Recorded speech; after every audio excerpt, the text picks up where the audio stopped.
কুয়েতে হঠাৎ প্রশাসনিক অভিযানের পর চরম উদ্বেগ ও অনিশ্চয়তায় দিন কাটাচ্ছেন প্রবাসী বাংলাদেশিরা। কুয়েত সিটির বাংলাদেশি অধ্যুষিত জিলিব আল সুয়াইখের হাসাবিয়া আব্বাসিয়া এলাকায় মধ্যরাতে পরিচালিত অভিযানে বহু বৈধ বাংলাদেশিকে ঘরবাড়ি থেকে বের করে দেয়া হয় বলে অভিযোগ পাওয়া যায়। স্থানীয়দের দাবি, যেসব ভবনে তারা থাকতেন সেগুলোর বেশিরভাগই স্থানীয় আইন অনুযায়ী পরিত্যক্ত হওয়ায় প্রশাসন উচ্ছেদ অভিযান চালিয়েছে।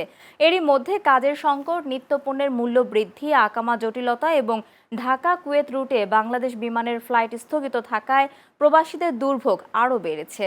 পাশাপাশি ইরান যুক্তরাষ্ট্র উত্তেজনাকে ঘিরে নিরাপত্তার শঙ্কাও তাদের উদ্বেগ বাড়াচ্ছে।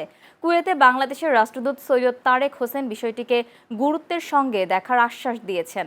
অন্যদিকে প্রবাসী সংগঠনগুলোর নেতারা দ্রুত ঢাকা কুয়েত ফ্লাইট চালু, টিকিটের দাম নিয়ন্ত্রণ এবং ক্ষতিগ্রস্ত বাংলাদেশিদের সহায়তায় সরকারের কার্যকর উদ্যোগের দাবি জানিয়েছেন।